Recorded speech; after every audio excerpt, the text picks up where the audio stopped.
Amém. Glória a Deus. Amém. Tá conectado já. A paz do Senhor Jesus, amém, para o pessoal que vai acompanhar a aula pelo Facebook, amém. A paz do Senhor Jesus, pessoal que vai acompanhar a aula pelo YouTube, pelo Instagram, amém. A paz do Senhor Jesus, pessoal do Meet, o Adilson, a Maria, o Francisco, amém. A paz do Senhor Jesus a todos, amém. Glória a Deus. A paz do Senhor Jesus, quem vai acompanhar a aula aí pelo áudio nos grupos de WhatsApp, amém. A paz do Senhor Jesus, amém. Glória a Deus. Agora a gente vai avançar um pouquinho na história, glória a Deus. A gente ficou bastante tempo ali com Ezequias, né? Com o rei Ezequias, né, estudando ali a história, né, passando por Isaías ali, né, passando por Miqueias, passando por bastante coisa ali, né, glória a Deus.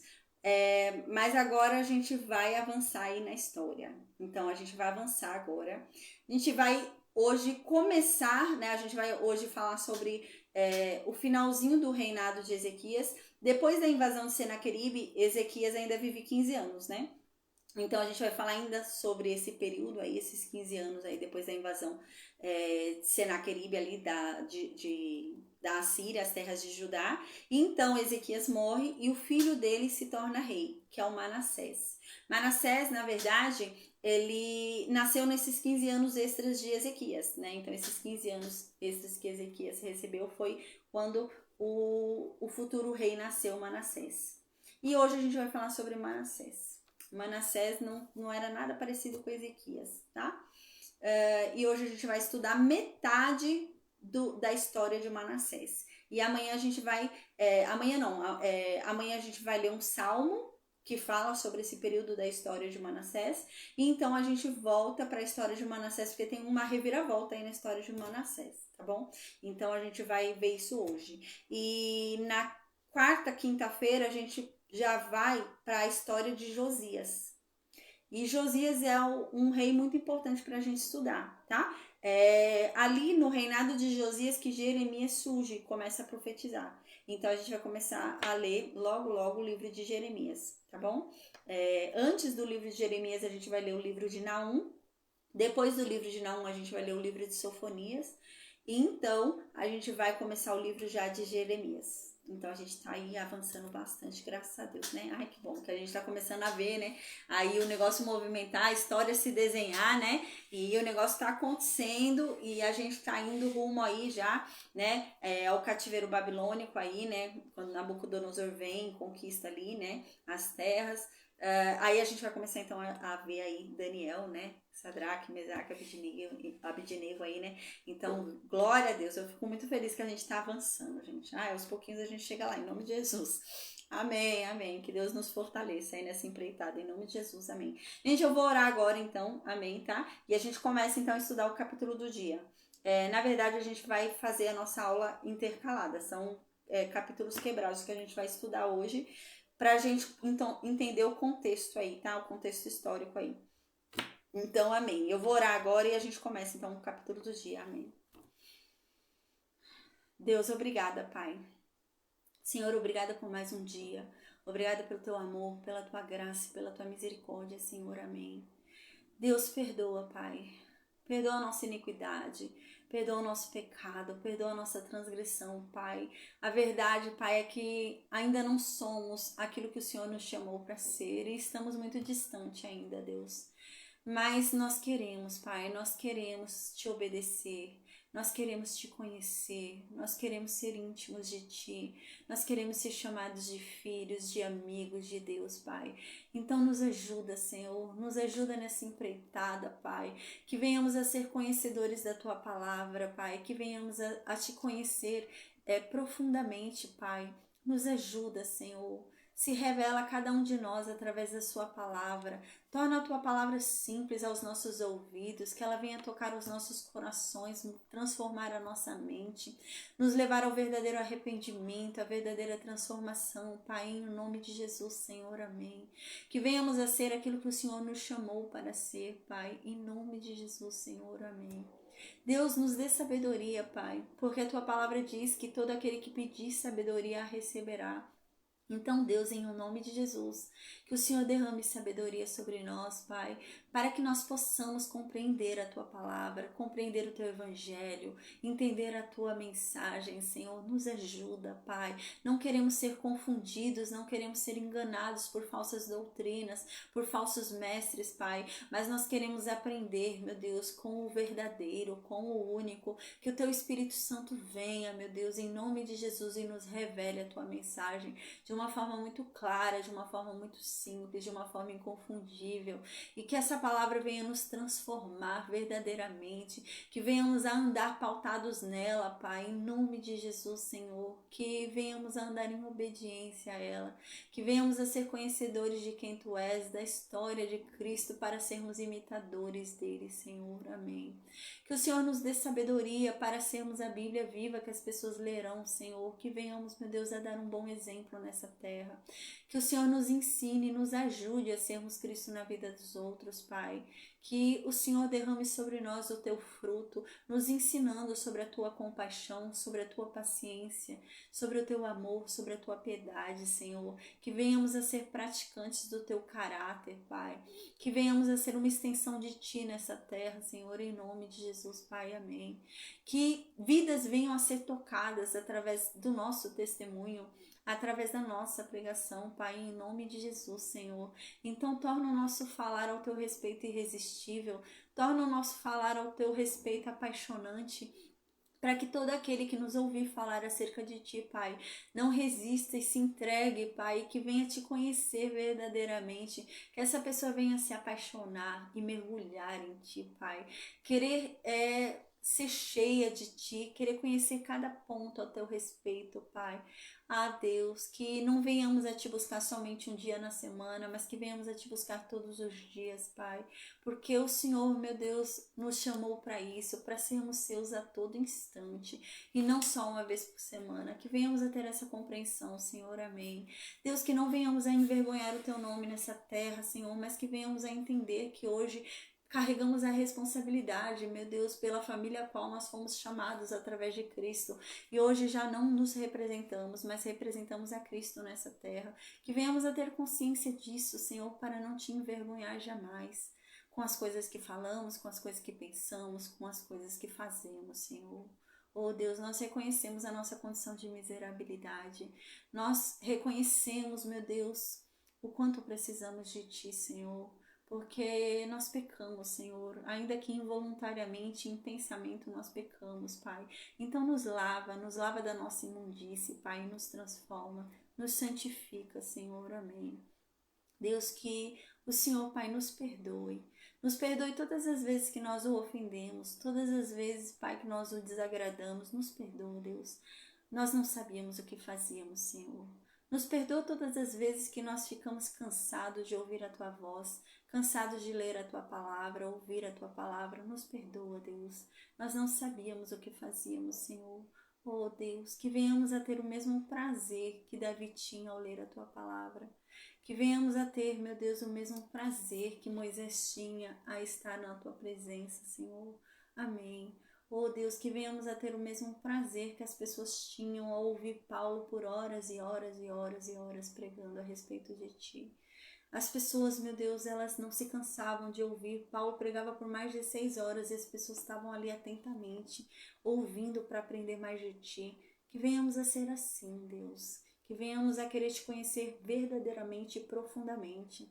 Que não sejamos daqueles que Te conhecem pelo que nós ouvimos falar, mas que sejamos aqueles que Te conhecem com intimidade, pela nossa experiência, pelo nosso buscar verdadeiramente. Amém, Deus. Senhor, que o Senhor nos livre de todo mal. Que o Senhor, meu Deus, em nome de Jesus, continue nos dando o alimento de cada dia. Que nada nos falte. Que o Senhor supra todas as nossas necessidades, Senhor. Amém. Nos abençoa nessa terra, Pai, em nome de Jesus, Senhor. O Senhor é o dono de tudo, o governador de todas as coisas. E nós depositamos as nossas vidas em Suas mãos para que o Senhor a governe. Oh Deus, governa a nossa casa, governa a nossa família, governa o nosso casamento. Deus, governa, Senhor, tudo aquilo que nós temos, tudo aquilo que nós somos. Deus, nós entregamos em Suas mãos para que o Senhor governe. Não queremos outro Senhor além de Ti, Deus. Renunciamos, meu Deus, a qualquer outra aliança que um dia fizemos, a qualquer outro pacto que um dia fizemos, porque somente a Ti nós servimos, Deus. Então vem, toma posse do que é seu, Senhor, em nome de Jesus. Abençoa a nossa fé de Cristo. Então, Deus, que essa palavra é nossa, então nos ajuda, Senhor. Nos ajuda a pregar para a nossa família, nos ajuda a evangelizar dentro da nossa casa, dentro do nosso lar, para os nossos familiares. Nos ajuda, Deus. Ó Senhor, quebranta o coração desse povo, meu Deus. Quebranta o coração daquele que ouvir a Tua voz e a Tua palavra. Quebranta o coração, Senhor. Torna os ouvidos dessa pessoa e o coração dessa pessoa sensível ao Teu dizer, Deus. Em o nome de Jesus, para que ela venha, Pai, a se converter, ser tocada por essa palavra, meu Deus. Que entra nos trazendo o verdadeiro arrependimento e a verdadeira transformação, Senhor. Amém. Deus, obrigada, Pai. Obrigada por tamanho amor que nos resgata todos os dias, a cada instante, que é o motivo pelo qual nós vivemos com a certeza de que já somos vencedores, Senhor. Obrigada por essa esperança maravilhosa que nos faz crer, meu Deus, numa terra de justiça, que nos faz esperar por um momento onde não mais haverá dor. Obrigada, Senhor, porque nós ansiamos, meu Deus, pela Tua justiça e pela Tua paz. Glória a Ti para todos sempre, Senhor. Amém. Amém, amém, amém. Glória a Deus. Amém. Então vamos lembrar o que está acontecendo aqui na história? Vamos lembrar o contexto, aqui eu vou já para o contexto final, tá? Então, faz já 8 anos que o Reino Norte foi levado pela Assíria, né? Faz 8 anos que o Reino Norte foi levado pela Assíria. Então, né? Deixa eu falar desde o início, vai, de Ezequias, já que a gente vai finalizar a história de Ezequias agora, né? Vamos lembrar dele desde o início, desde o princípio, né?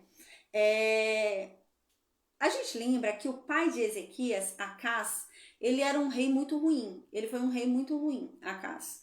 Ele era um rei que ele queimava os seus filhos para os deuses. Ele foi um rei que fechou o templo de Deus. Não podia se mais adorar lá no templo de Deus, porque ele fechou o templo de Deus. O pai de Ezequias, ele foi um rei que ele tirou o altar de Deus e colocou o altar do Deus de Damasco no lugar, tá? E ele ergueu vários ídolos pela cidade, pela terra de Judá. E esse era o pai de Acás. Durante o reinado do pai de Acás, Isaías começou a profetizar várias vezes sobre a tomada do reino de Judá pela Síria. Isaías sempre falava, por causa do pecado de Acás, aquele povo todo ia pagar e todo mundo ia ser levado, assim como o reino norte também vai ser levado. Nessa época ainda não havia, porque é no reinado de Ezequias que o reino norte vai ser levado, mas assim como o reino norte já está decretado que vai ser levado, o sul também seria. E a gente lembra que essa era a pregação, até que então Acás morreu. Quando Acás morreu, quem virou rei? Ezequias.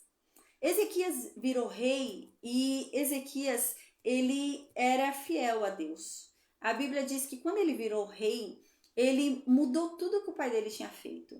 Ezequias foi lá e reformou o templo. Ezequias foi lá e destruiu todos os altares pagãos, destruiu todos os ídolos. Ezequias foi lá e reconstruiu o templo, reabriu o templo, chamou os sacerdotes, chamou os levitas, e ele fez com que os sacerdotes e os levitas trabalhassem como na época de Davi. Ou seja, além de ter o funcionamento do templo, os levitas ainda ficavam na porta louvando, cantando, salmodiando, tá? Então, como na época de Davi, quando a gente viu, né? E Ezequias retomou tudo isso, tá? E nisso, quando a gente lembra, quando Ezequias retomou fez essa reforma religiosa no início do reinado dele, o povo se converteu. A Bíblia diz que todo o reino de Judá se converteu realmente diante da pregação de Ezequias, e eles próprios saíram destruindo os altares pagãos, os ídolos, postes ídolos, tudo. Eles mesmos que destruíram, né? Além de Ezequias, o povo também saiu destruindo tudo. E nesse contexto a gente lembra que o reino norte ainda existia, mas já estava bem perto dele ser levado pelo reino da Síria. Então Ezequias havia convidado o reino norte para vir também para o templo, para adorar a Deus. E quando o reino norte recebeu esse convite de Ezequias, o reino norte caçoou de Ezequias, tirou uma da cara de Ezequias e não quis ir. né? Alguns depois se arrependeram e acabaram indo do Reino Norte. Mas foi algo passageiro, não ficou muito tempo, tá? Então, dentro desse contexto, o reino de Judá continuou adorando a Deus por causa da reforma religiosa que Ezequias havia feito, o templo voltou a funcionar, os sacerdotes voltaram a ensinar o povo sobre a lei de Deus, para o povo não errar mais. Os levitas ficavam nas portas do templo adorando a Deus, salmodiando, né, cantando os salmos ali de Davi, os salmos já escritos, né, de Salomão, tudo, eles ficavam lá na porta do templo cantando, e os sacerdotes ficavam ensinando a lei, como no tempo de Davi. E assim que estava o funcionamento lá de Judá. E eles voltaram a ser fiéis a Deus. Nesse momento, o que acontecia lá no Reino Norte? Estava uma bagunça, uma loucura. Eles estavam adorando os bezerros de ouro, além dos bezerros de ouro, eles estavam adorando também alguns ídolos. E dentro desse contexto, Deus se irritou, se irou com o Reino Norte, então o Reino Norte foi levado. Aí a gente lembra que o Reino Norte então foi levado pela Assíria, tá? Então o Reino Norte foi levado pela Assíria, e quando o Reino Norte foi levado pela Assíria, Judá ainda servia a Deus. Judá ainda era fiel a Deus quando o Reino Norte foi levado pela Síria. Só que quando o Reino Norte foi levado pela Síria, depois que o Reino Norte foi levado pela Síria, ele começou a crescer muito. A Assíria, né? A Assíria começou a crescer muito. E começou a conquistar várias terras. Começou a conquistar a Filístia, começou a conquistar várias nações. Dentro desse contexto, que a Assíria começou a crescer e começou a conquistar várias nações, a Assíria começou, né, a fazer com que algumas nações fossem tributárias dela, tá? E a economia foi quebrando. A única que crescia era a Síria, e as outras nações começaram a quebrar a economia. E isso aconteceu com Judá, tá? Então, depois que o Reino Norte foi levado pela Assíria, o reino de Judá, devido à expansão da Assíria, ele começou a sofrer um colapso financeiro. Começou a ter um prejuízo financeiro ali no reino de Judá, por conta dessa expansão da Assíria e toda. Dentro desse contexto, ainda no reinado de Ezequias, dentro desse contexto, lá no reino de Judá, onde começou a ter realmente esse problema financeiro, as pessoas começaram a pecar. Então as pessoas começaram a se preocupar muito com a questão financeira deles, com medo de serem atingidos, né? Com medo de perderem seus bens, com medo de ficarem pobres, começaram a ficar com medo disso. Então o que eles começaram a fazer? Começaram a adulterar balanças. Lá no reino de Judá começaram a adulterar balanças. Eles começaram a inventar causas que não existiam. Então eles arrumavam duas testemunhas falsas e falavam que a pessoa cometeu um crime que não cometeu só para elas ganharem algum privilégio, algum dinheiro, alguma coisa, né? E dentro desse contexto é que começou a ficar o reino de Judá, depois que o reino norte foi levado pela Síria. Então eles começaram a crescer em injustiça. Então eles começaram a se preocupar muito com a questão econômica, então eles economizavam e não ajudavam mais o próximo. Então vinha alguém pedir comida para eles, eles negavam, não davam mais, porque eles ficavam com medo de não ter comida para amanhã. Então, para eu não correr o risco de não ter comida pro mês que vem, eu não vou te dar. Aí eles começaram a agir dessa forma, já não ajudavam mais o próximo. E isso foi piorando. Com o passar do tempo, isso foi piorando. E então, eles começaram a não ajudar a paz, Jaciara. Aí, com o tempo, a paz, amém. Amém, a paz. Amém, amém. Seja bem-vinda, amém. Amém. Aí, dentro desse contexto, né, começou a piorar. O negócio ainda começou a piorar ainda mais, né? Além de não ajudar, né, aquele que passava, que tinha fome, aquele que tinha frio, né, eles começaram a negar ajuda também para os próprios parentes. Então a Bíblia diz que a mãe chegava em casa e ele sabia que ia pedir ajuda à mãe, ele se escondia, né? Então o irmão, ele ia ver o irmão, ia encontrar o irmão dele, ele se escondia, né, para o irmão já não pedir ajuda para ele. E isso começou a acontecer. Dentro desse contexto, o negócio então ficou ruim de vez, porque agora até os profetas e os sacerdotes se corromperam.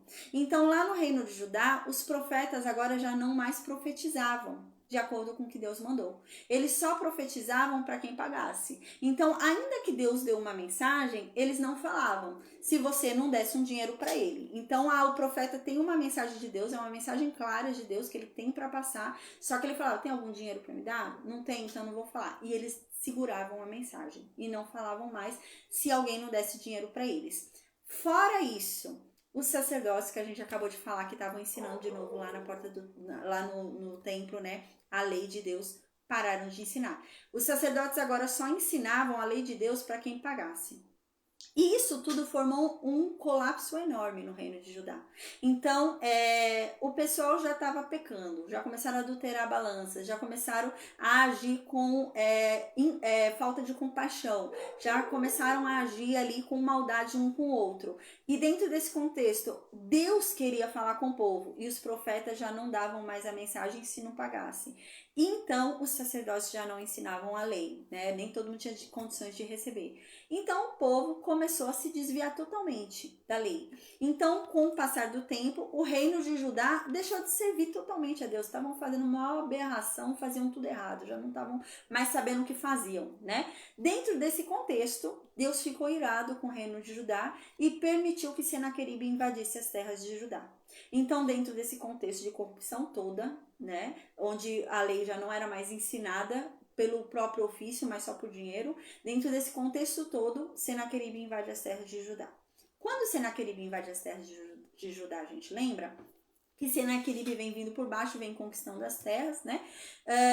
E ele não tem resistência, não. Senaqueribe chega e vai... E era difícil um povo resistir à Assíria, né? Eu expliquei para vocês já nas aulas lá de Jonas, tudo era difícil, por causa da pressão psicológica que eles faziam, né? Eles faziam uma tortura psicológica que você não resistia. Então, se eles iam invadir sua terra, era melhor você não resistir.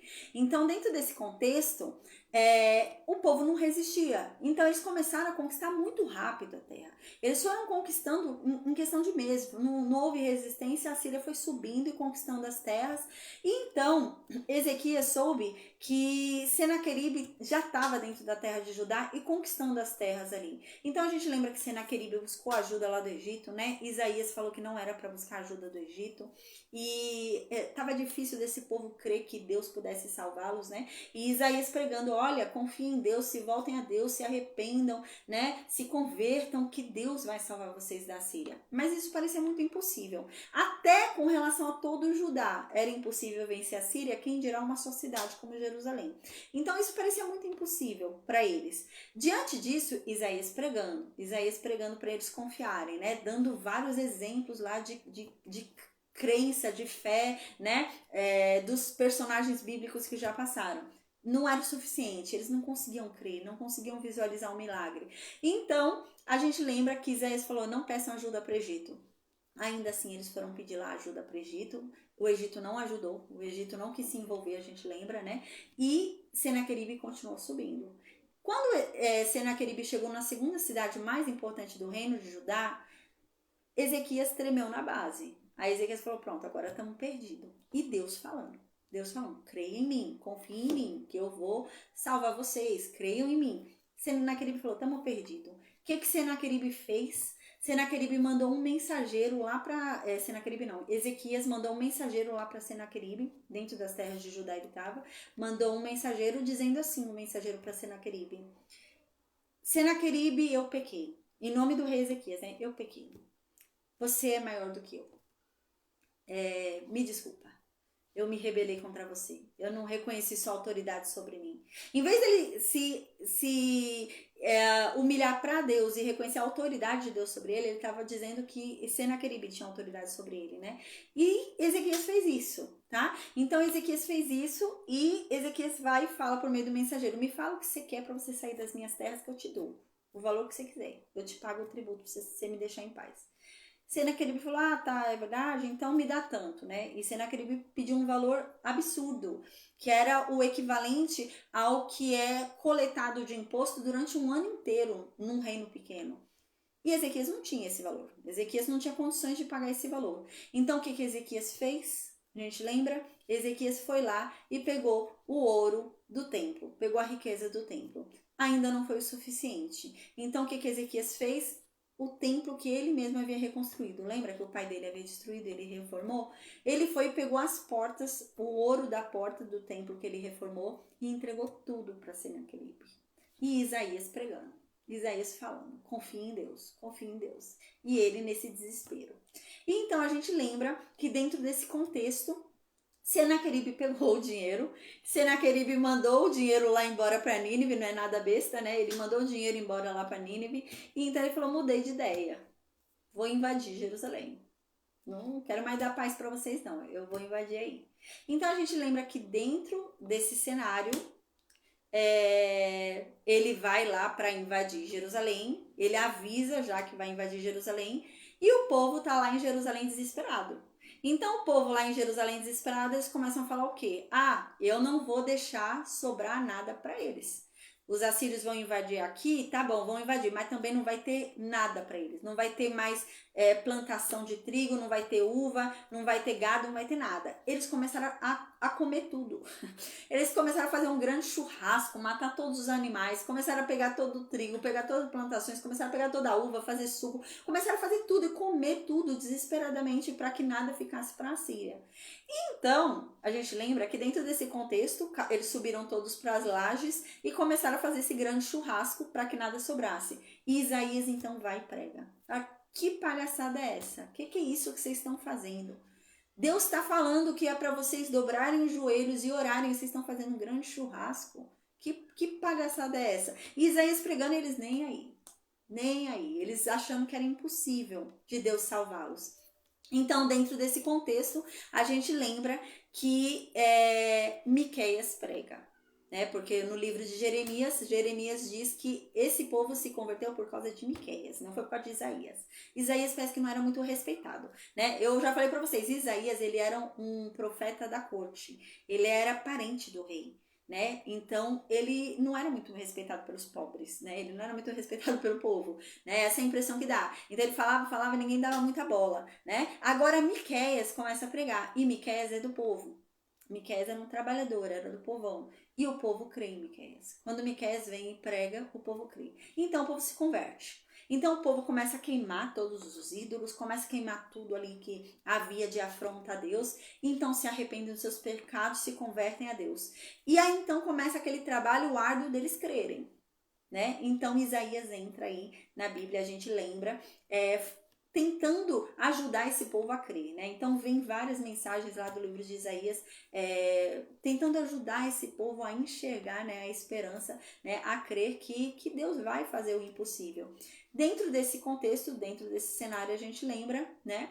Então Senaqueribe chega. Tá? Então Senaqueribe chega lá, eu vou dar bem uma resumida, porque a gente vai finalizar hoje a história de Ezequias. Então a gente lembra que o exército de Senaqueribe chega lá, eles cercam a cidade de Jerusalém, só que como Deus havia falado, eles não levantariam sequer um arco contra Jerusalém. E eles seriam mortos, eles seriam destruídos. E foi o que aconteceu, né? Eles sequer levantaram um arco, não lançaram uma flecha contra Jerusalém. Então, 185 mil soldados da Síria foram mortos. E Senaqueribe, diante dessa derrota, ele foi-se embora para Nínive com o restante dos soldados, né? E a Bíblia diz que ficou um grande despojo lá. Então, Jerusalém ainda saiu e ainda ficou enriquecida ali com os despojos que sobraram. Tanto dos 185 mil soldados que morreram, tanto ali quanto o acampamento, né? Que ficou muita coisa ali no acampamento ainda por causa do cerco. Então, dentro desse contexto, a gente lembra, né, que Senaqueribe volta para Nínive. A gente lembra que a gente vê que Jonas vai para lá pregar, né? A gente já falou sobre isso. Jonas foi lá, pregou, tá? Então, dentro desse tempo de invasão de Senaqueribe lá às terras de Judá, Ezequias ficou doente, tá? Então, a gente lembra que Senaqueribe ali, invadindo as terras de Judá, Ezequias cai muito doente e é doente de morte. E então, quando ele cai doente de morte, Deus manda Isaías ir lá falar com Ezequias. E Deus fala assim por meio de Isaías, né? Ó, Ezequias, arruma a tua casa que você vai morrer. Essa doença aí é para morte, você vai morrer mesmo. Então, Ezequias fica muito triste, porque ele vai morrer e ele se humilha diante de Deus, lamenta muito, e Deus então muda. Então Deus fala, tá bom, eu ouvi sua oração, né? Você clamou a mim, implorou a mim, eu tive compaixão de você, eu vou te dar mais 15 anos de vida. tá? Então, Deus dá mais 15 anos de vida para Ezequias. Ezequias já ia morrer e Deus deu mais 15 anos de vida para ele. Então, a gente lembra que nesse contexto, Senaqueribe volta lá para a terra de Nínive, Jonas vai lá e prega, né? E enquanto isso, o que está acontecendo na terra de Judá ali? A exaltação de Jerusalém e a exaltação de Deus. Por quê? Porque agora foi noticiado a todas as nações o grande feito que aconteceu em Jerusalém. Nenhuma cidade antes havia conseguido resistir à Assíria. Como assim? Jerusalém tão pequenininha, não tem nem muitos soldados, não tem nem um armamento bom. Como que eles conseguiram resistir à Síria? Como que a Síria correu deles, né? Então, isso começou a correr por todas as nações. Então, Jerusalém, gente, se tornou muito famosa, tá? Então, logo depois, né, dessa invasão de Senaqueribe aí, Jerusalém se tornou muito famosa. E vinham povos de todas as nações para ouvir as histórias de Ezequias, para entender o que aconteceu. E vinham reis também para entender o que aconteceu, como que eles conseguiram, né, se salvar da Assíria, para conhecer esse Deus. Que Deus é esse que venceu? Nenhum Deus até então conseguiu vencer a Síria. Que Deus é esse que venceu a Síria? Né, vocês sendo tão pequenos. Então, a fama de Jerusalém começou a crescer. E a fama de Ezequias também começou a crescer. E dentro desse contexto, Deus ficou em dúvida com relação ao coração de Ezequias. Deus começou a achar que o coração de Ezequias estava se pervertendo. Então Deus foi e decidiu fazer um teste com Ezequias. E foi até Ezequias uma caravana, né, de soldados lá da Babilônia, né? Eu até expliquei isso na época. Eles não estavam na Babilônia, mas eles eram ex-dominadores da Babilônia, eles queriam retomar a Babilônia. Mas eles eram babilônios, mas queriam retomar, eram caldeus lá, né, que queriam retomar a Babilônia. E eles foram lá, no intuito de arrumar uma parceria para ganhar contra a Síria, porque eles queriam retomar a Babilônia. E quando eles chegaram lá, Deus diz que Deus se afastou de Ezequias, para que ele não influenciasse as atitudes de Ezequias, para que Ezequias deixasse transparecer nas suas atitudes o que vinha ao seu coração. E então Ezequias pecou.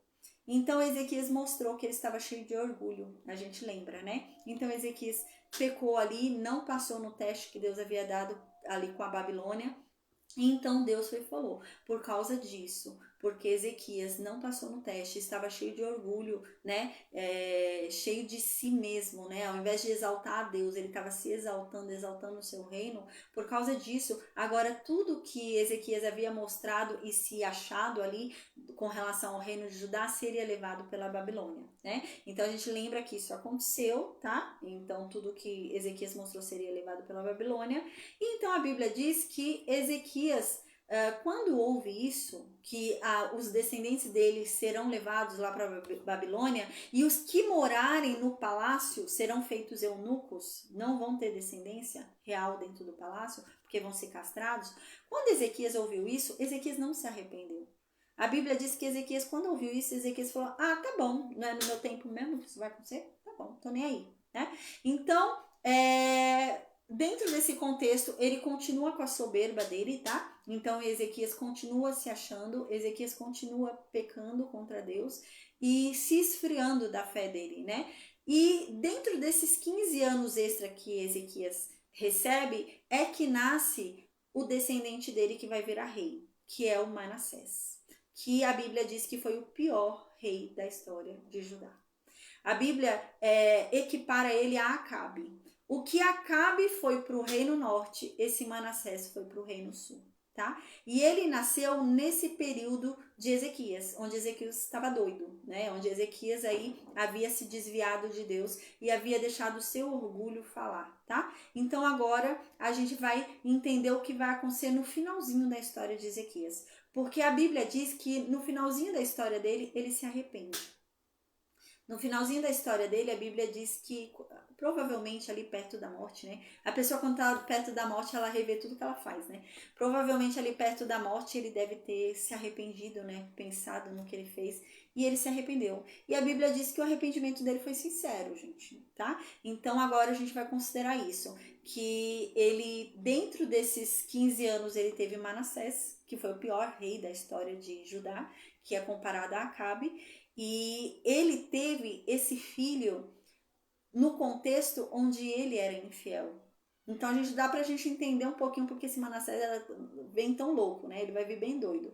Então dá pra entender um pouquinho porque ele era tão louco, né? Ele nasceu nesse período onde Ezequias também estava desobedecendo a Deus, né? Então Ezequias também não estava muito aí com Deus, tá? Mas no finalzinho ali, quando ele tá perto de morrer, ele se arrepende. Então a gente vai ver isso agora, o final da história de Ezequias, e a gente vai falar um pouquinho sobre esse Manassés, esse pior rei que teve no Reino Sul, tá? Então a gente vai agora para o segundo livro de Crônicas, capítulo 32, versículo 25 e versículo 26. Nesses dois versículos é onde fala que Ezequias se arrependeu, tá? Então Ezequias pecou contra Deus, Ezequias ficou muito orgulhoso, mas depois ele se arrependeu. A Bíblia diz que ele se arrependeu. Então, ali, gente, ele morreu, mas se arrependeu. Antes de morrer, ele se arrependeu, tá? Provavelmente no final do reinado dele, considerando a história de Manassés, do jeito que esse homem era cruel, né? Então, ele deve ter sido criado. Segundo livro de Crônicas, capítulo 32, versículo 25 e o versículo 26. Deu para pegar? Imagina. Então, gente, nesses dois versículos dizem que ele se arrependeu, tá? Porque no segundo livro de Reis não fala que ele se arrependeu, mas no livro de Crônicas diz que ele se arrependeu. Então, aqui vamos ler agora que ele se arrependeu, tá? Então, no finalzinho do reinado dele, lá dos 15 anos, ele se arrepende. No versículo 25 diz assim: mas Ezequias não correspondeu ao benefício recebido.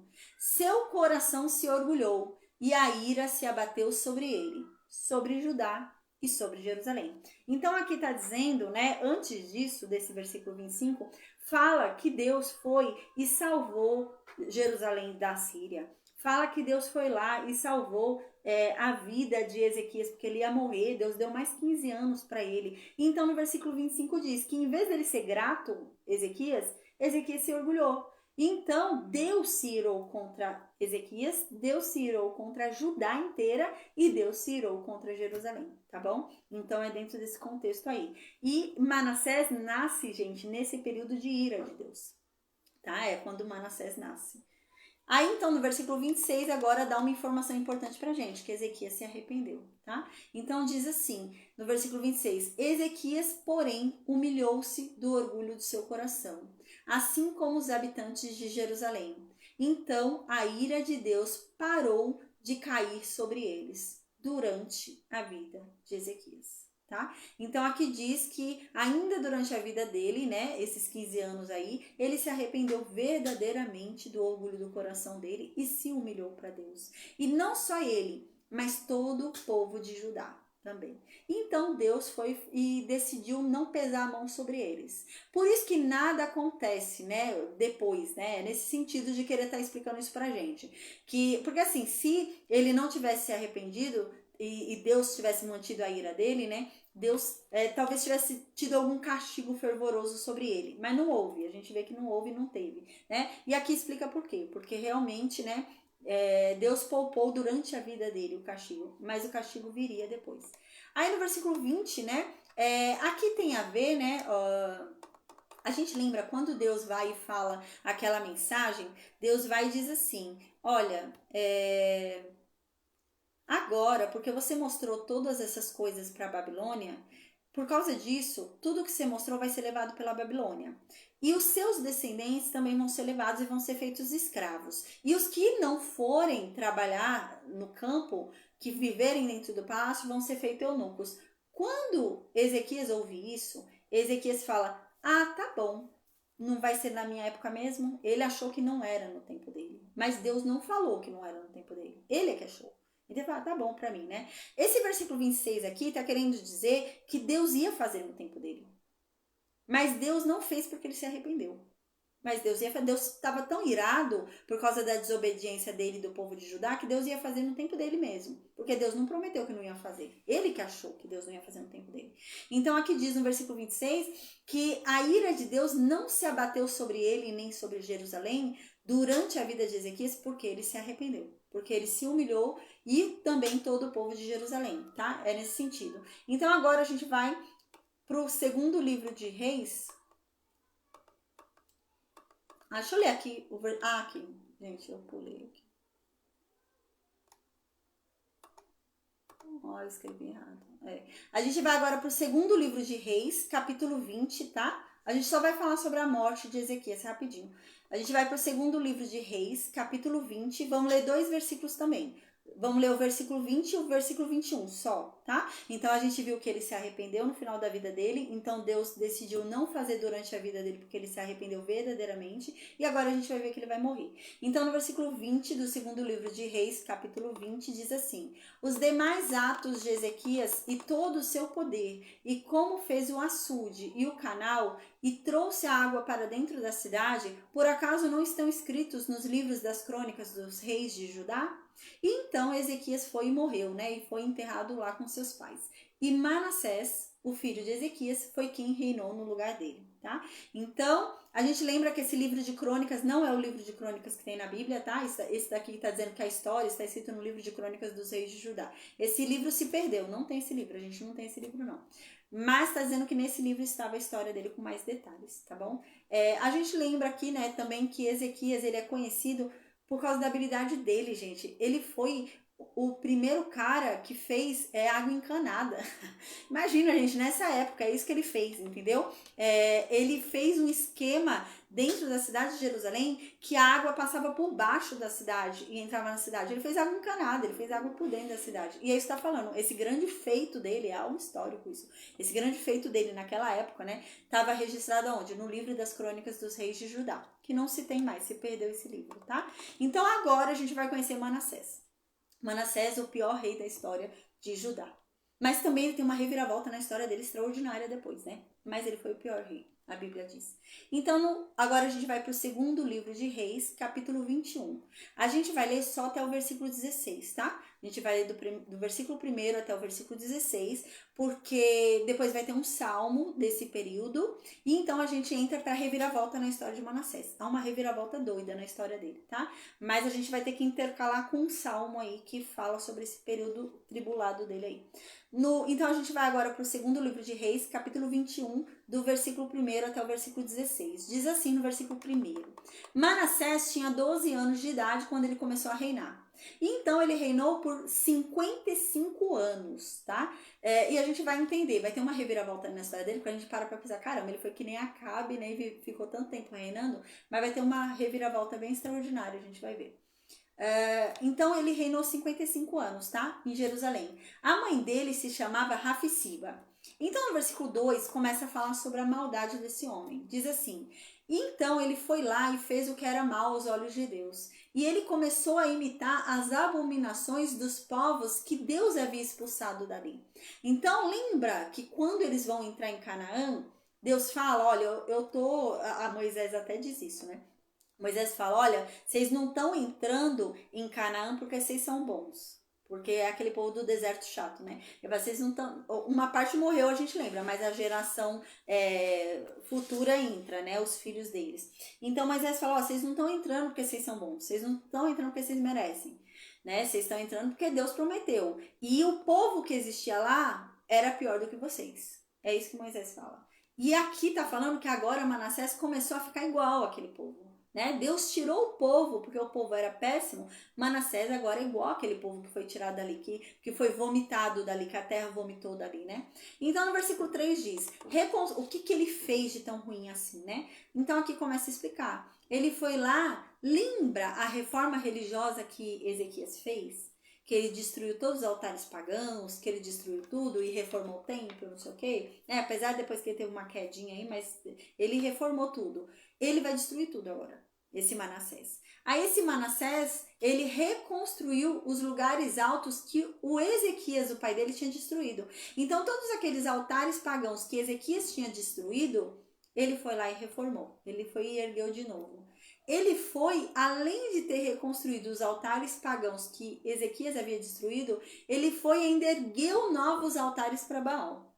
Então ele foi e ainda esculpiu ídolos de madeira, ele ainda foi e esculpiu ali Aserá, né, da deusa Será ali, o poste, ele ainda foi, né, aqui diz que ele foi semelhante ao que Acabe foi a Israel, tá vendo? A Bíblia compara ele, né? A Bíblia diz que ele foi para o reino de Judá o que Acabe foi para o reino norte, para a gente ter uma ideia do nível de sem noção dele, né? Então aqui diz, e prostrou-se diante de todo o exército dos céus para adorá-lo. Ele adorava o sol, ele adorava as estrelas, ele adorava a lua, ele adorava as constelações. É isso que está dizendo aqui. Ele se prostrou diante de todo o exército dos céus para adorar, igual os pagãos faziam. Então, no versículo 4 diz que ele foi e construiu altares dentro do templo de Salomão, lá dentro do templo de Deus. Lembra que Salomão tinha feito o templo? Ele foi e pôs os altares de outros deuses pagãos lá dentro. Foi lá e pôs altar de Baal lá dentro. Ele começou a pôr um monte de altar lá dentro do templo de Deus. E aqui diz, né, que Deus havia dito que o nome dele habitaria em Jerusalém. Aí no versículo 5 diz, levantou altares a todo o exército dos céus. Ele criou, ele não só adorava as estrelas, a lua, o sol, as constelações. Ele criou altares para eles e colocou dentro do templo. Né? Ele até criou coisa aí, né? E colocou dentro do templo. Aí diz aqui que ele foi e colocou esses altares que ele criou para o céu, para a lua, etc., ele colocou dentro dos átrios do templo do Senhor. Ele colocou lá dentro do templo. Aí não bastasse tudo isso que ele fez, esse monte de aberração, ele também fez os filhos dele serem queimados vivos para deuses. Então ele também passava os filhos dele no fogo para o deus Moloque. Ele ficava queimando para deuses os filhos dele. Ele praticava magias. Ele fazia astrologia, né? Ele é diferente de astronomia para astrologia, né? A Bíblia condena a astrologia, que é você olhar e tentar, né? Deixa eu ver o que a Bíblia diz, o que as estrelas apontam sobre o meu ano, né? Meu ano vai ser de tal jeito. Não, isso é astrologia, né? É errado. Aí ele fazia isso, ele guiava a vida dele de acordo com a astrologia, né? Então as decisões que ele ia tomar, ele baseava no rumo que as estrelas estavam, né? Ele ficava decidindo assim a vida dele. Também é algo que a Bíblia condena, que Deus condena. Ele praticava também a consulta aos mortos, o que a Bíblia também condena. E ele também praticava a adivinhação, que a Bíblia também condena. A gente não tem porque adivinhar nada, a gente tem que confiar em Deus e acabou, né? Não tem que a gente querer saber do futuro, né? Se a gente crê em Deus e crê que ele sabe o que ele faz, não importa eu saber o que vai acontecer, né? Mas ele ficava consultando o futuro, fazendo adivinhações. Então aqui diz que ele multiplicou as ações que ofendem o Senhor, provocando a ira de Deus, né? Então ele foi multiplicando cada vez mais as abominações, as atrocidades contra Deus. Ele foi o pior rei de Judá. Aí no versículo 7 diz, né, que ele tinha feito uma imagem, ele mesmo foi e talhou uma imagem de Aserá. Ele mesmo ia lá e esculpia, ele ia mesmo lá e fazia. Né? Então diz que ele foi lá e talhou uma imagem de Aserá e pegou essa imagem que ele fez ali, que ele desenhou de Aserá e colocou dentro do templo de Deus.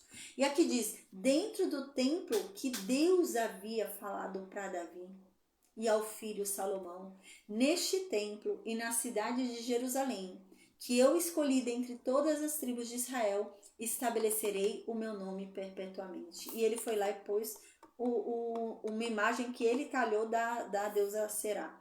Então no versículo 8 diz, não mais permitirei que os israelitas errem fora da terra que dei aos seus pais, contanto que observem cuidadosamente os meus mandamentos e a lei que lhes prescreveu Moisés, meu servo. Então aqui está falando que Deus foi que disse, né, no versículo 8, está dizendo que Deus disse que não ia permitir mais que o povo sofresse. Deus fez uma promessa. Eu não permito mais que o meu povo sofra, desde que eles observem a minha lei. Que é o que não está acontecendo, né? Então, aqui no versículo 9 diz, eles, porém, não obedeceram, mas foram seduzidos por Manassés. Manassés, além de fazer tudo errado, ele ainda incentivava os outros a fazerem também. Ele começou a orientar o povo a fazer errado também. Ele começou, né, a seduzir a população para errar também. É isso que diz. Além dele fazer errado, ele ainda incentivava os cidadãos a fazerem também. E os cidadãos foram seduzidos por ele. E então todo mundo começou a pecar. A cidade inteira começou a pecar igual Manassés pecava, consultando o sol, a estrela, a lua, né? E todo mundo começou a fazer isso. Então aqui diz no versículo 9, né? Eles, porém, não obedeceram à lei de Deus. Mas pelo contrário, eles foram seduzidos por Manassés. E fizeram pior ainda do que os povos que Deus havia expulsado. O nível de abominação diante de Deus é tão grande que Deus está abominando eles mais do que os próprios amorreus, do que os próprios cananeus que Deus tinha dado ordem de expulsar. Então Deus agora abominava mais eles. Né? Judá, o reino de Judá, se tornou pior do que aquele povo que habitava lá antes, e Deus havia falado, olha, esse povo é tão abominável que até a terra está vomitando eles. Nem a terra suporta mais esse povo em cima delas. E é por isso que vocês estão entrando lá. E agora a Bíblia diz que eles se tornaram pior do que esse povo. Eles estão pior do que os cananeus que eram para morrer, que Deus havia falado que era para chegar matando todos os cananeus. Eles não mataram todos, né? Mas era para matar todos os cananeus, os amorreus. Eles estão pior agora. Então diz isso no versículo 9, né? Eles, o povo de Jerusalém, de Judá inteiro, né? Porém não obedeceram à lei de Deus. Mas, pelo contrário, eles acabaram sendo seduzidos por Manassés. E eles acabaram sendo piores do que os povos que haviam sido aniquilados por Deus. Então, no versículo 10 diz: então Deus foi lá e falou pela boca dos profetas. No versículo 11 diz, né, que diz assim, porque Manassés, rei de Judá, cometeu essas abominações, procedendo ainda pior que tudo, o que tinham feito outrora, os amorreus, e levando, além disso, Judá ao pecado da idolatria. Por isso diz o Senhor, Deus de Israel, vou fazer cair sobre Jerusalém e Judá calamidades tais que farão retinir os ouvidos daqueles que ouvirem falar delas, né? Então aqui Deus começou a falar por meio dos profetas. Olha, Manassés, o rei de Judá, está cometendo várias abominações. E ele está pior do que o povo que habitava aqui antes da gente. Está pior do que os amorreus. E além disso, ele está fazendo o povo inteiro pecar com ele, em sentido de idolatria e tudo. E é por causa disso, por causa desse pecado todo, é que Deus agora vai fazer recair sobre Jerusalém e sobre Judá calamidade. E vai ser algo tão louco que Deus vai fazer acontecer aqui, que o povo que ouvir o que acontecer aqui vai ficar até com o ouvido doendo, o ouvido vai até tinir, a pessoa vai ficar até perturbada só de ouvir o que Deus vai fazer aqui. Tem um livro que ele é um livro judaico, né?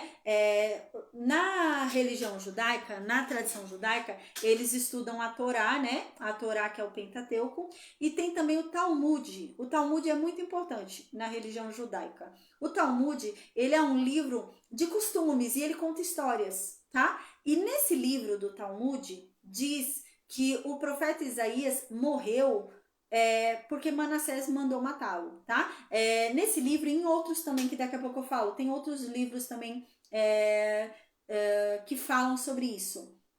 Esses livros dizem o seguinte, que Isaías começou a pregar contra Manassés, nesse sentido que está falando aqui, né? Que Manassés é que estava fazendo o povo pecar. Manassés estava fazendo o povo pecar. E Isaías ficava pregando. E Manassés, então, acusou Isaías de traidor, porque Isaías falava contra o rei. Então Manassés acusou Isaías de traidor e esse livro, né, esses livros dizem que Isaías foi cortado ao meio. Manassés mandou cortarem no meio Isaías, tá? E por isso que a gente não vê mais movimentação de Isaías, né? É só até Ezequias, depois não vê mais tanta coisa escrita. Porque nesse costume, né, nesse livro, realmente diz que ele foi morto aqui no reinado de Manassés, nesse princípio dele aí, que ele era muito perverso, né? Então aqui no versículo 13 diz, Deus continua falando por meio do profeta, tá? Então Deus diz, eu vou passar sobre Jerusalém o mesmo cordão que eu passei lá em Samaria. O mesmo cordão de régua, entendeu? A mesma régua, isso que tá querendo dizer. A mesma régua que eu passei em Samaria, eu vou passar aqui. Imagina, eles ouvindo isso já ficaram com medo, né? Porque Samaria foi levada. E aqui o profeta fala isso. Olha, a mesma régua que eu passei em Samaria, eu vou passar aqui em Jerusalém. E o mesmo nível de julgamento que eu dei para a casa de Acabe, eu vou dar aqui para vocês. Vocês lembram que a casa de Acabe foi totalmente destruída. Só sobrou um, né? Vivo, que foi um descendente ali que acabou sendo descendente de Davi também, né? A gente já falou que acabou continuando o reinado de Judá. Mas Deus está falando, eu vou julgar vocês no nível de Acabe, viu? Vou limpar Jerusalém como um prato que a gente esfrega para ficar bem limpo. E que a gente vira esse prato de um lado para o outro para deixar ele brilhando. Eu vou fazer isso com Jerusalém. Então, aqui no versículo 14 diz: abandonarei os restos da minha herança e os entregarei nas mãos dos seus inimigos, as quais servirão de espólio e de presa, porque vocês fizeram mal diante de mim. E vocês não pararam de me irritar em nenhum momento. Desde o dia em que seus pais saíram do Egito até hoje, vocês me irritam. Uau, olha o que Deus está falando, né? E o profeta falando isso. A Bíblia está dizendo que vários profetas foram levantados, Isaías pregando isso também, mas Manassés não queria ouvir, o povo não queria ouvir, ninguém queria ouvir. E eles continuavam pecando contra Deus, tá? Então aqui diz que Deus vai abandonar eles. Deus está falando, eu vou abandonar vocês, vou deixar que vocês sejam entregues ao inimigo de vocês, e eu vou deixar que vocês sirvam para eles como escravos. Eles vão fazer o que quiserem de vocês lá, porque eu tô cansado. Vocês só fazem mal diante de mim. Vocês não param de me irritar. Vocês, desde que quando eu tirei vocês do Egito, vocês não cansam de me irritar. E Deus falando isso, né? E Deus havia acabado de salvar eles lá, né? 15 anos antes, né? A gente lembra, até antes de 15 anos, que aqui já faz um tempinho de Manassés, provavelmente, né? Uns 20 anos antes, aí uns 30 anos que seja. Deus já tinha salvado eles lá de Senaqueribe, né? Mas Manassés foi terrível. E então aqui diz no versículo 16: Manassés derramou tanto sangue inocente que inundou Jerusalém de uma extremidade à outra, sem falar dos pecados com que ele tinha feito pecar Judá, levando-o a fazer mal aos olhos do Senhor. Manassés, ele perseguia profetas, assim como ele matou Isaías, que diz no Talmud, tá? Manassés, ele perseguia profetas, ele perseguia as pessoas que começavam a dar mensagem para a conversão do povo, que o povo estava errando, de adorar aqueles ídolos, ele matava todo mundo. Houve uma grande perseguição nessa época de Manassés, e é isso que está falando aqui, ele matou muita gente inocente, muito sangue inocente foi derramado por causa dele. Ele não suportava ninguém que falasse que ele estava errado em levantar aqueles ídolos ali, etc. Tá? Só para finalizar aqui, a gente vai finalizar aqui hoje, amanhã a gente vai ler o Salmo que fala sobre esse período de perseguição aos profetas. Onde mais que está escrito, né? Eu falei que é o Talmud, né? É o Talmud de Jerusalém e o Talmud babilônico. Diz que Isaías foi cerrado ao meio, tá? Então Isaías foi acusado de traição por Manassés e foi cerrado ao meio. No Targum de Isaías, é outro documento, também diz isso, tá bom? Então tem esses documentos. Se você pesquisa, você consegue achar eles, né? Esses documentos. E dizem isso nesses documentos que Talmud babilônico e Talmud de Jerusalém. São dois Talmudes, Talmud babilônico, Talmud de Jerusalém e o Targum de Isaías. Targum de Isaías. E tem mais alguns outros que eu anotei. Não, são livros diferentes. Mas tem mais livros também, que eu não anotei aqui, mas tem mais um monte, né, de livros que falam sobre isso, que Isaías foi cortado ao meio. Não, esses livros todos que eu tô falando contam isso, que ele foi cerrado ao meio. Conta a mesma coisa, entendeu? Qualquer um deles você acha essa história. Isso, qualquer um deles você acha essa história, que ele foi cerrado ao meio por amando de Manassés, né? Que Manassés acusa ele de ser traidor.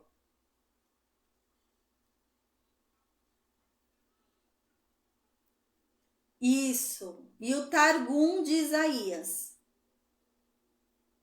Aí qualquer um desses três, tem mais outros documentos também que eu não anotei, só anotei esses três. Mas tem outros também, né, que são documentos de estudo judaico, tudo, né, que eles consideram, né, ali é da tradição, né, que fala, não é algo reconhecido canonicamente, nem historicamente, mas são costumes, sabe, são costumes que são escritos e passados de geração em geração. Então, e o povo de Judá, né, os judeus, tem muito esse costume, né, de passar a história, né, de não deixar a história deles se esquecer, né, se apagar. Então, tem esse Talmud, é muito importante para a gente ir estudando junto, né? Teve algumas aulas passadas que eu trouxe até uma outra informação também desse Talmud, eu não lembro qual é agora, de cabeça. Mas sempre tem essas informações importantes nesse Talmud aí, que são orientações que não são reconhecidas como um documento oficial da igreja, mas são histórias judaicas, né? São os judeus que escreveram para não esquecer suas histórias. Então eles vão escrevendo, igual quando eu falei sobre Jonas, né? No Talmud diz que Jonas é o menino que Elias ressuscitou. No Talmud. Mas assim, historicamente não bateria. Mas pode ser que Jonas seja um descendente do menino que Elias ressuscitou. Mas é importante para a gente ir considerando. Igual nesses documentos também judaicos, que não são reconhecidos canonicamente nem historicamente. Mas são só tradições escritas, né? Lá é dito também. Isso! Lá é dito também que Jonas viveu muitos anos, muito mesmo, sabe? Tipo, mais de 100 anos, né? Eles falam assim, meio no sentido de pasmar, né? E é bem importante para ir estudando junto, né? E esses documentos são importantes. Aí nesse Talmud é que fala isso, né? Tem outros documentos também que falam isso, mas eu anotei só esses três. Mas se você pesquisar, né, em fórum de arqueologia, essas coisas, né, ou então em documentos judaicos, né, você consegue achar outros documentos, né, não históricos, né, de tradição judaica, você consegue achar essa informação, que Isaías foi cerrado ao meio. Tinha outros também, mas é que eu não anotei aqui. Mas esses três você acha. Você lê qualquer um desses três, você acha essa informação.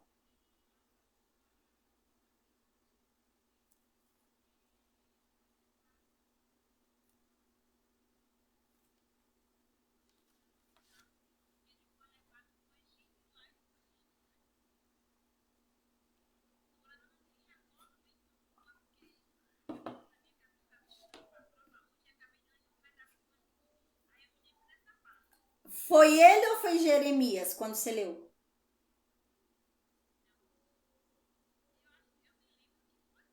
Isaías? Porque isso acontece com Jeremias. Jeremias é levado para o Egito, é. É Jeremias. É por isso que eu tô perguntando. Porque Isaías não é assim. Isaías realmente morreu durante o reinado de Manassés. E ele não era levado para o Egito. Né? Aí ele. Tanto que na tradição mesmo diz que ele foi cortado ali mesmo. Manassés olhando ainda, Manassés conferindo. Que era muita maldade, né, de Manassés. Mas essa história que você tá falando tem a ver com Jeremias. Jeremias acontece isso. Amém. Amém. Amém. Alguém tem alguma dúvida, gente? Alguém tem alguma dúvida? Não? Amém, amém. Gente, amanhã então a gente vai estudar o Salmo 88, tá bom? Salmo 88 tem a ver com esse período de perseguição. Aí na quarta-feira a gente volta para a história de Manassés. Porque na verdade esse Manassés doido aqui vai se converter. Algo extraordinário vai acontecer. Esse homem, gente, vai morrer fiel a Deus. Ele vai se converter, tá? Então vai ter essa reviravolta na história dele. Ele foi o pior rei da história, mas também ele se converteu, né? Mesmo sendo um.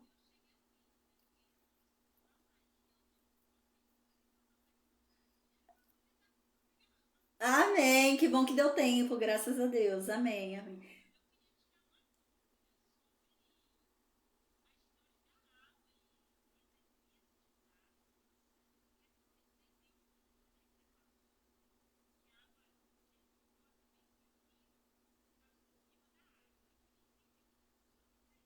Então, porque assim, quando a gente passou a aula sobre a invasão de Senaqueribe, durante o preparo deles, quando eles começam a preparar a cidade, é que a gente já. É que você entrou agora há pouco, mas quando a gente começou a estudar sobre a invasão, nossa, são várias aulas. Deixa eu ver aqui pra ir te falando. Acho que você tem que assistir umas 3 aulas. Porque tem uma preparação, entende? Eles começam a preparar a cidade. É nesse momento que eu expliquei sobre esse açude. Pera aí, deixa eu ver.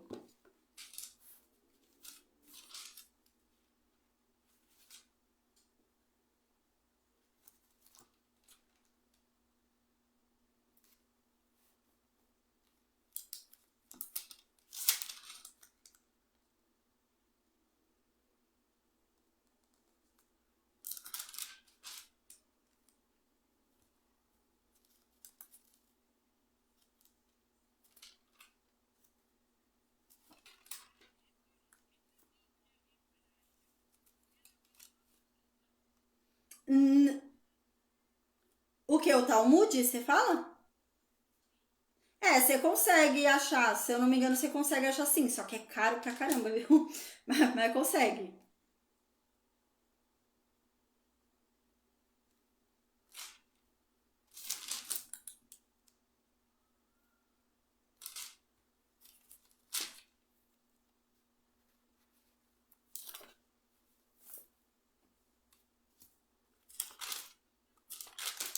Acha sim.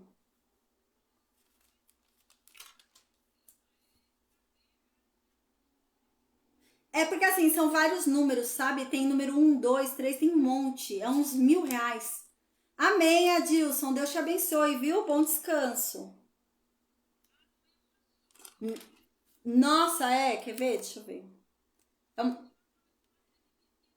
É isso mesmo, é isso mesmo. É isso. É esse mesmo, você achou certo, é isso daí. É uma coleção, não é um só. Tem o número um, número 2, vai indo. E é carinho mesmo, é mil e pouco. É isso mesmo, é mil e pouco.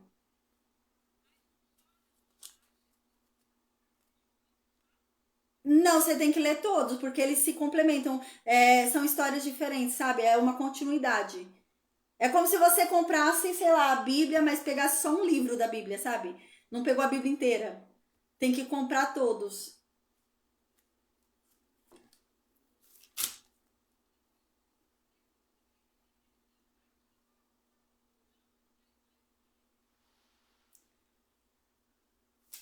Não, você tem que pegar todos. Igual esse que você viu, com 12 deve ser o completo. Senão você tem que comprar separado, sabe? O 1, o 2, ficar comprando separado.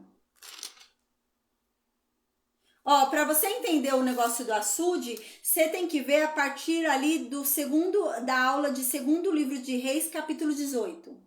É a partir dessa aula. Aí você, qualquer coisa você vê, deixa eu ver qual que tem antes, qual que tem depois dessa aula, peraí. Deixa eu só ver qual